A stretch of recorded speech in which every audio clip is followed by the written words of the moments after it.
On Twitter or X recently, there's been a lot of talk about the US potentially ending citizenship-based taxation. This was put out. I'll put up one of the tweets that became very popular. It got over 1 million views and it was shared by basically everybody in this space of living globally, living around the world, reducing your taxes, all of that. Second citizenships, this stuff. So a lot of people shared it and were saying oh, I bet people who gave up their US citizenship will regret this if this comes to pass. Well, in this video, I'd like to go into what I actually think about this and feel about this as someone who gave up their US citizenship a few years ago, as well as clarify a few things. Because I think a lot of people in this space are kind of stretching what they're actually saying about this news. So anyhow, let's get into the video. So to start the video, do I think this will actually occur? Will the US actually do this? Well, first off, it's being promised by the Trump campaign. So if he doesn't win, it's not going to happen. It's just that simple. The Kamala Harris person in her campaign has said they want to raise taxes on a lot of stuff. Trump's the only one here who wants to still reduce taxes a bit. And even with him, I feel like he has way too many other more important things on his plate to deal with. And I don't really feel like, even if he's serious about this, even if he did actually say all this stuff, that he will actually be going and pushing this ahead quickly, if at all. So, do I really think it would happen? No. Another reason I don't really feel like this will happen, other than the fact that I don't feel like US elections are entirely fair, and personally I don't feel like Trump's going to actually win the election because of the amount of immigrants brought in and other things like this. However, other than this fact about killing it before it even starts, it would be that if you actually check the news release on this and listen to the video where the original source where all this news came from, Republicans overseas, it's not actually saying they're going to end citizenship-based taxation. It says it's going to end, well, it kind of says this, but it says it in the context of ending double taxation for citizens. So are they going to actually get rid of true citizenship taxation, global taxation of their citizens?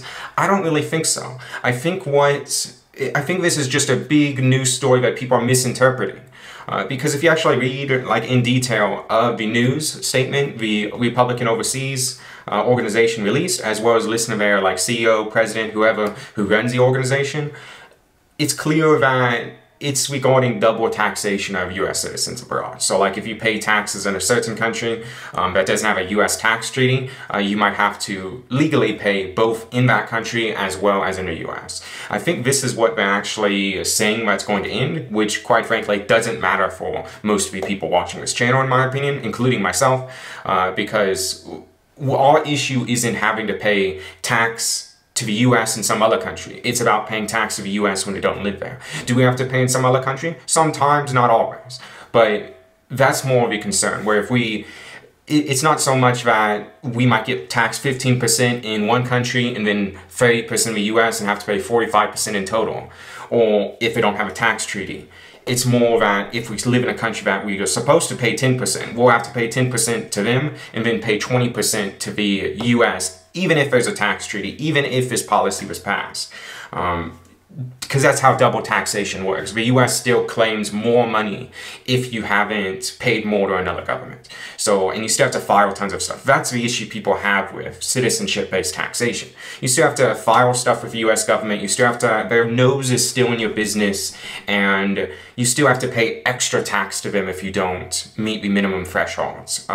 Basically, pay as much to another government. This is the issue. So is this initiative by the Republican overseas organization actually ending US global citizenship-based taxation? No, I think just most people have been sharing this news, not understanding the implications of it, and not actually going in detail and reading the press release and listening to the Republican overseas president, organization leader, and seeing what he said. Because while in the past, this organization and they have mentioned global taxation, they've almost always mentioned it under the policy of this double taxation issue.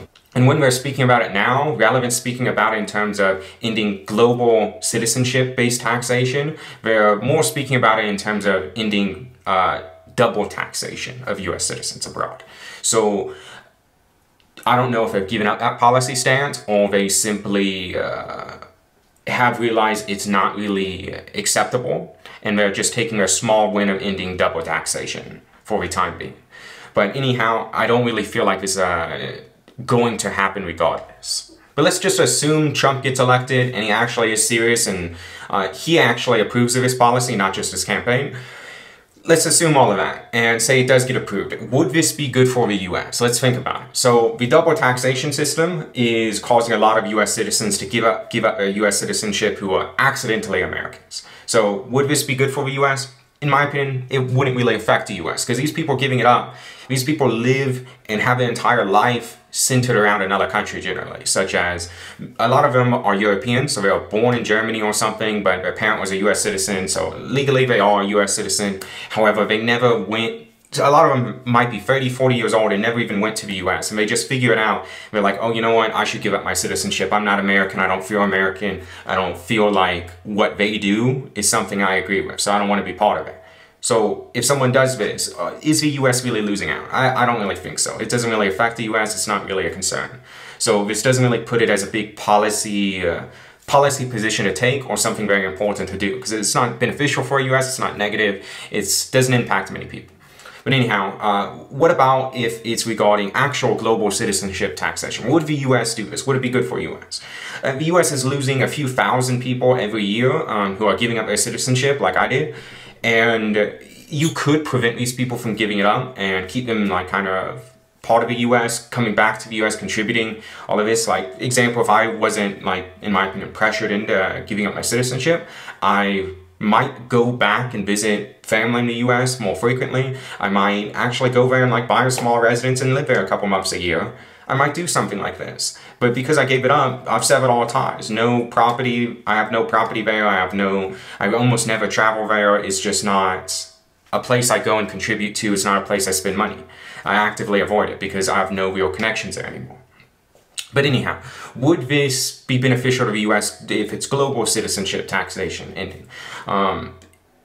To me, it still really wouldn't be, it would be slightly beneficial. However, I don't think it would be a real big policy position. Like, it's not worth all the hassle.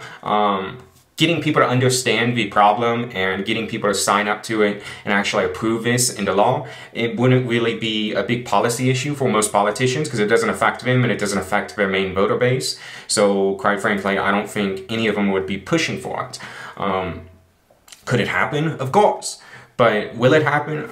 Personally, I don't think it'll really ever happen in the US. I think we're sliding towards more bureaucracy and more government until we reach a one-party state in the US, at which point it'll get increasingly even more authoritarian than it already has, and people will be fleeing the US. I don't think we go into this nice libertarian dream of reducing the government now in the US and having more freedom and liberty and reduce taxes. I don't think we go this route, regardless of who gets elected in the next few weeks. This is especially true because if you understand how the global citizenship-based taxation works, and a lot of the deductions you can take, it makes it where the voter base who actually would support this policy is very, very, very, very small, because most people living abroad who are US citizens can still take the foreign earned income exclusion, and the foreign earned income exclusion allows you to deduct, I think it's like around $116,000, $120,000 off your tax bill, basically. So your first $120,000 you pay no taxes on. This,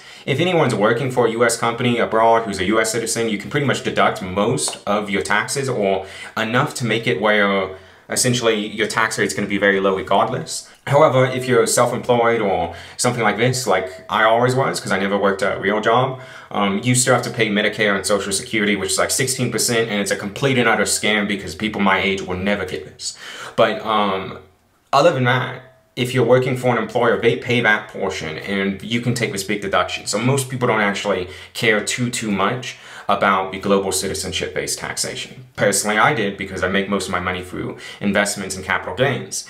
However, this isn't deductible through the foreign earned income exclusion, as well as I was always self-employed, so I still had to pay this 16% scam tax of the Social Security and Medicaid that I believe I'll never receive in my age. So yeah, there's a very, very, very small voter base that actually cares about this, and there's bigger policies to tackle. So I don't really think this would be at the forefront of any politician if they were actually elected. So I don't really think ending this global citizenship taxation will ever really end. regardless of this, let's once again assume they're going to actually end it.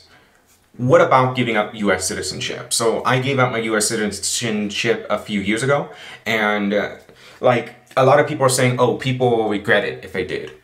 Already give it up and they end this. Well, I would say no. Most people who gave it up, including myself, we do not like the US as a country, as an entity. The way the politicians behave, the way the government works, the way the policing is, the way their global policing of their citizens abroad as well as other countries is, we just don't like all of that. So giving up your US citizenship doesn't just come with tax benefits. Like, you get a lot of other benefits. You get just a different mindset. You're seen differently if you're not a US citizen. You have it where you don't deal with a lot of the, like, flying through European airports. Before, I'd always get extra security screening, probably because I was on some US watch list or something like this. I don't know, maybe I was just incredibly unlucky, but every time flying through Europe, especially if I was transiting into the US after, I get special security screening. I don't get that stuff anymore. I don't know why. It ended right after I gave up my US citizenship, so it's very convenient.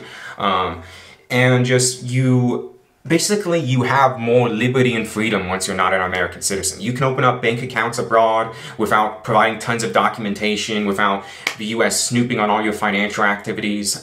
You can freely open at really truly any bank, because any bank will pretty much accept you as a non-US citizen. But as a US citizen, most banks won't accept you because you have to report everything to the US IRS, whatever federal government bureaus, due to like money laundering laws and stuff like this. So it's much, much better just simply not having a US passport, not having to deal with any of this stuff. So would I regret giving up my US citizenship? Obviously not. No, I've talked about this many times before. I don't think also, like I said, I don't think most people would regret giving it up. Would there be a few? Of course. But there's a few who already regret giving up their citizenship because they just, I don't know, they gave it up expecting to save money on taxes, then they're not making much money, so they're not saving much money, and they only did it for taxes. Yeah, some of these people regret it, but otherwise, no. Like, most people are very happy with their decision, as I am.